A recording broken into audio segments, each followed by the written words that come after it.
नमस्कार दोस्तों, हमारे चैनल के अंदर आपका स्वागत है। दोस्तों, आज हम आपको बताने वाले हैं एक बहुत ही खास और महत्वपूर्ण जानकारी कि भोजन करने के कुछ नियमों के बारे में। दोस्तों, कुछ नियम दोस्तों गरुड़ पुराण से लिए गए हैं और कुछ नियम हमारे शास्त्रों के अंदर निमित है कि आपको किस प्रकार से भोजन करना चाहिए ताकि भोजन का उचित परिणाम आपके जीवन के अंदर देखने को मिले। दोस्तों, आज के समय यही व्यक्ति की सबसे बड़ी मनोकामना होती है कि उसे 2 समय का सही समय पर भोजन मिल जाए और साथ ही साथ आसानी से उसे जीवन के अंदर प्राप्त हो जाए। तो दोस्तों, आज के समय व्यक्ति सबसे उत्तम और सबसे मालामाल माना जाता है। दोस्तों, भगवान श्री कृष्ण के अनुसार कुछ ऐसे नियम होते हैं और वास्तु के नियम होते हैं कि आपको भोजन किस प्रकार से करना चाहिए ताकि आपके घर के अंदर सुख समृद्धि देखने को मिले।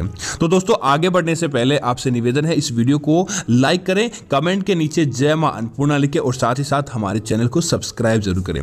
दोस्तों, कभी भी जिस प्रकार आप भोजन करने के लिए जाएं तो सबसे पहले ध्यान रहे अपने हाथ, अपने पैर, अपने मुख को जरूर धो लें, उसके बाद ही आप भोजन करने के लिए जाएं।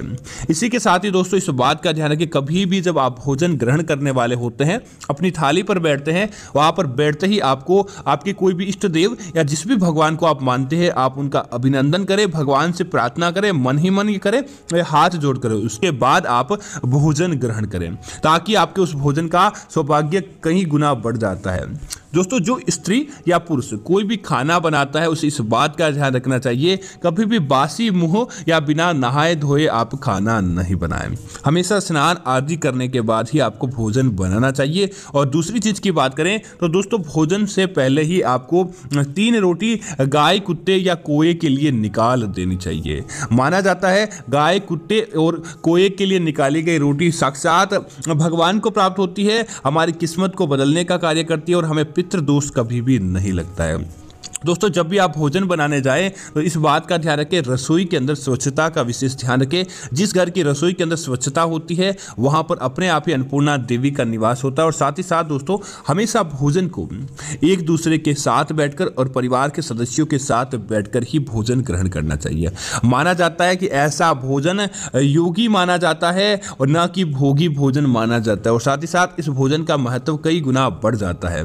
दोस्तों, इस बात का भी ध्यान रखें कभी भी जब भी आप भोजन करने वाले होते हैं तो इस बात का ध्यान रखें सूर्य ग्रहण या ऐसी कुछ तिथियां हो जाती है उस समय आपको खाना वर्जित माना जाता है, उस समय आपको किसी प्रकार की चीजें ग्रहण नहीं करनी चाहिए।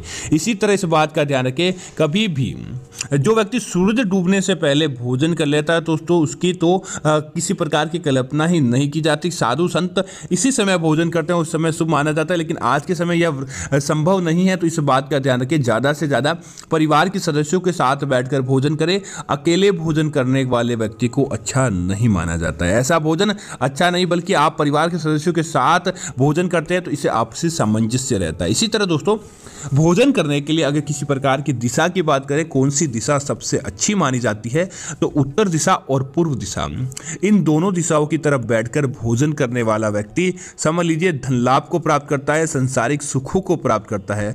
बल्कि दोस्तों, अगर आप दक्षिण दिशा की तरफ या पश्चिम दिशा की तरफ भोजन करते हैं, दक्षिण दिशा की तरफ बैठकर भोजन करने वाला व्यक्ति उसका भोजन साक्षात प्रेत को प्राप्त होता है। ऐसा भोजन प्रेत भोजन माना जाता है। और पश्चिम दिशा की तरफ भोजन करने वाला व्यक्ति हमेशा बीमारी को प्राप्त होता है और ऐसा व्यक्ति हमेशा बीमार रहता है। इसी तरह दोस्तों, भोजन करने की सही जगह होती है घर की रसोई या फिर अपने घर का मुख्य डाइनिंग हॉल, जहां पर आप बैठकर सारे सदस्य एक साथ भोजन करते हैं। भूल कर भी आपको अपने बिस्तर पर बैठकर भोजन नहीं करना चाहिए। ऐसी स्त्रियां जो बिस्तर पर बैठकर भोजन करते हैं या जो पुरुष बिस्तर पर बैठकर भोजन करते हैं उनको सुयोग्य संतान की प्राप्ति नहीं हो पाती और परिवार के अंदर कलह बनी रहती है। इसी तरह दोस्तों, कुछ लोगों से कभी भी भोजन स्वीकार नहीं करना चाहिए। दोस्तों, ऐसे लोग जो हमेशा दुखी मन में ही रहते हैं, हमेशा दुख के साथ रहते हैं, ऐसे लोगों से साथ भोजन आपको ग्रहण ना तो उनके हाथ का खाना चाहिए।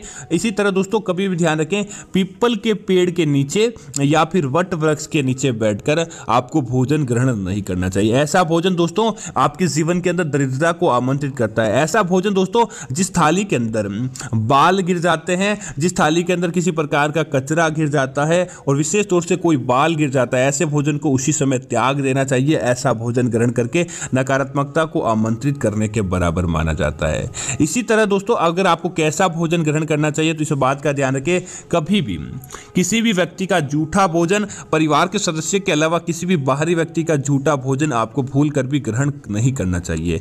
झूठा व्यक्ति का किसी का भी फल फ्रूट भी आपको ग्रहण नहीं करना चाहिए। ऐसा करने से आपके ऊपर भारी दोष लग सकते हैं। इसी तरह इस बात का ध्यान रखें, अगर आपके भोजन की थाली पर कोई व्यक्ति ठोकर लगा देता है या ठोकर उसके ऊपर लांग कर चला जाता है तो ऐसा भोजन भी आपको भूल कर भी ग्रहण नहीं करना चाहिए।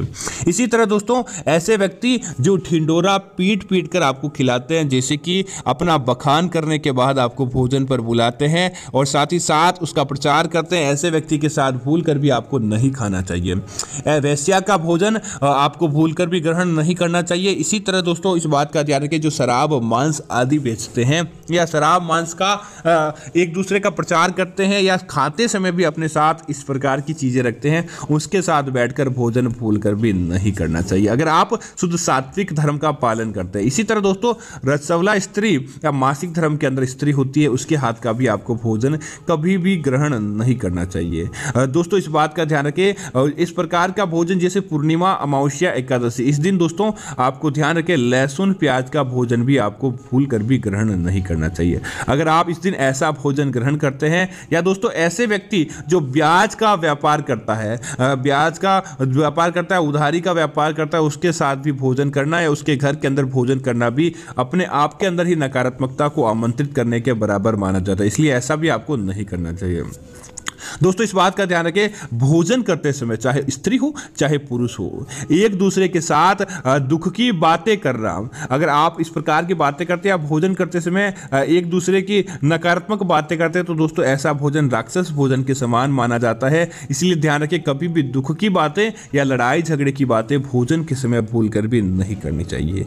दोस्तों जब भी आप भोजन ग्रहण करें, सबसे पहले आपको मीठा, उसके बाद के अंदर आपको मसालेदार, उसके अंत के अंदर आपको किसी प्रकार की कड़वी चीज खानी चाहिए, ताकि वह भोजन सकारात्मक बने, न कि आपको इसका किसी प्रकार का दुख प्राप्त हो। कई लोग दोस्तों भोजन करने के तुरंत बाद चाय या पानी का ग्रहण करते हैं। ऐसा करके दोस्तों आप अपनी जठार अग्नि को मारने का कार्य करते हैं। भोजन करने के तुरंत बाद आपको भूल कर भी सोना नहीं चाहिए। आपको भगवान का आपको स्मरण करना चाहिए या फिर आप किसी प्रकार से टहलने के लिए निकल जाए, उसके बाद आपको सोना चाहिए, ताकि वह भोजन आपका सुपाच्य होता है और आपको उस भोजन का उचित परिणाम देखने को मिलता है। दोस्तों इसी तरह अगली चीज की बात करें, जो महिलाएं अपने पति के साथ भोजन करती है, आपको किन बातों का ध्यान रखना चाहिए। दोस्तों हिंदू धर्म के अंदर ऐसा माना गया है, कभी भी पति और पत्नी को एक साथ बैठकर एक थाली के एक साथ बैठकर तो भोजन कर सकते हैं। आचार्य भीष्म पितामह के अनुसार जब वह सैया भैया के अंदर लेटे थे, जब वो तीरों का सामना कर रहे थे, तब उन्होंने बताया था कि कभी भी स्त्री या पुरुष को एक साथ बैठकर भोजन ग्रहण नहीं करना चाहिए। अगर एक थाली के अंदर एक साथ बैठकर कर सकते हैं, लेकिन एक थाली के अंदर भोजन करते हैं तो दोस्तों वह थाली मादक पदार्थ युक्त मानी जाती है और ऐसा करके पारिवारिक जीवन पर कष्ट आता है। हमेशा एक महिला को या अगर आप केयरिंग पति है तो आपको एक दूसरे के बाद भोजन ग्रहण करना चाहिए, ताकि आपको उस भोजन का कई गुना प्रभाव देखने को मिले। दोस्तों ऐसी थाली भी आपको ग्रहण नहीं करनी चाहिए जो किसी व्यक्ति के द्वारा आपको पहले अपमान करके खिलाई जाती है, या फिर ऐसी थाली जिसके अंदर बाल घिर जाता है, या ऐसी थाली जिसके ऊपर ठोकर लग जाती है। ऐसा भोजन आपको भूल कर भी ग्रहण नहीं करना चाहिए। ऐसा भोजन इसी तरह दोस्तों किसी पशु के मुख लगा या किसी पक्षी के मुख लगा भोजन भी आपको तुरंत प्रभाव से त्याग देना चाहिए। ऐसा भोजन ग्रहण करके आप साक्षात बीमारी को या नकारात्मकता को अपने घर के अंदर आमंत्रित करते हैं। इसी तरह दोस्तों ध्यान रखें, घर के मुख्य द्वार या घर की चौखट पर बैठकर भी आपको भोजन नहीं खाना चाहिए। अगर आप घर की चौखट पर बैठकर खाना खाते हैं तो ऐसा भोजन दोस्तों प्रेतों को प्राप्त करने के बराबर माना जाता है, तो आपको यह गलती करने के साथ ही कई प्रकार की समस्याओं का सामना भी करना पड़ सकता है। दोस्तों पति या पत्नी इस बात का जरूर ध्यान रखें, जब भी आप भोजन करें हमेशा अच्छी और अपने परिवार के लिए हितकारी बातें करें, न कि एक दूसरे के साथ लड़ाई झगड़ा आदि की बातें करें। अगर आप इस प्रकार की बातें करते हैं तो आपको कई प्रकार के दुख दारुण्य का सामना करना पड़ता है और आपका वैवाहिक जीवन अच्छा नहीं माना जाता। इसलिए इस बात का ध्यान रखें, कभी भी पति और पत्नी बातें करें तो अपने लिए अच्छी बातें करें। भोजन करते समय एक दूसरे की बुराई या लड़ना झगड़ना कई प्रकार के दुखों को आमंत्रित करने के बराबर माना जाता है। तो उम्मीद है यह जानकारी आपको अच्छी लगी होगी। इस प्रकार की अन्य जानकारी देखने के लिए सबसे पहले आप हमारे चैनल को सब्सक्राइब करें, कमेंट के अंदर जय मां अन्नपूर्णा जरूर लिखें और वीडियो को लाइक करें और शेयर करें, ताकि इस प्रकार की जानकारी आपको मिलती रहेगी और माता अन्नपूर्णा के दरबार के अंदर आपकी हाजिर लगे। धन्यवाद मित्रों। जय श्री राम मित्रों।